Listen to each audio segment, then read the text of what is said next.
Did they really film videos of prisoners in Saydnaya prison while they were being tortured, to sell and showcase them on the dark web, specifically in the Red Room? And what's the truth behind the documents that recently surfaced, suggesting that some officers from Saydnaya prison made large sums of money from these videos? Could this explain the cases of women who left the prison with children and didn't know who their fathers were because they were filmed? And were the cameras and screens placed around the prison part of this operation? As you've probably heard about the stories from Saydnaya prison, the strange events narrated by the prisoners, it's certainly disturbing. But imagine that the methods of torture, such as the electric press, the saw, acid, and salt, which reportedly number over 72 techniques, weren't just for eliminating prisoners. It turns out that these methods were also used as a source of profit.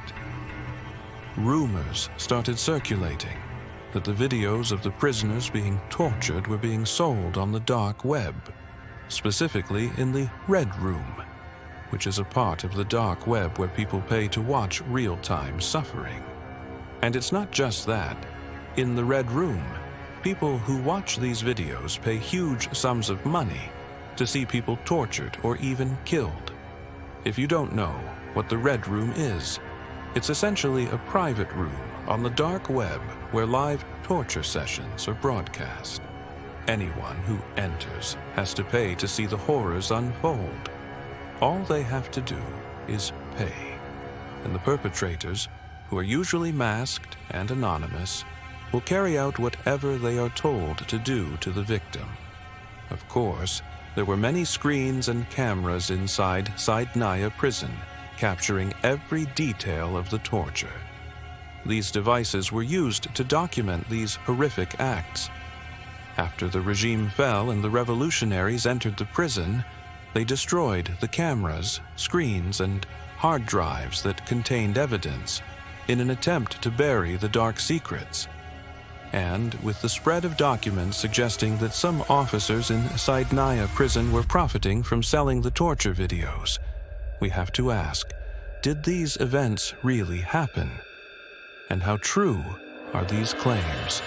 As for the Red Room and the dark web, these are places where criminals gather. Among them are drug traffickers, terrorist groups, and others who completely disregard human laws. They typically use Bitcoin or other encrypted currencies to hide their identities. You should understand that the dark web isn't just a place for criminals. Sometimes it's used for secretive communication between people who need to maintain their privacy. Unfortunately, most of the time, it's exploited for illegal purposes.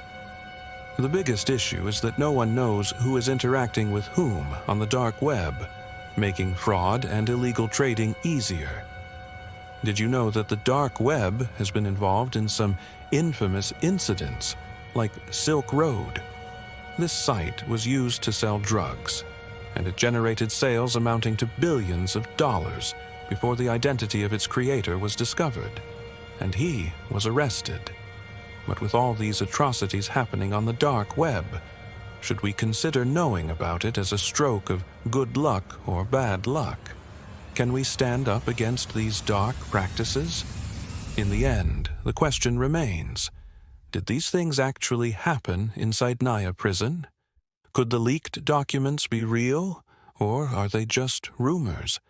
What's your opinion on all this?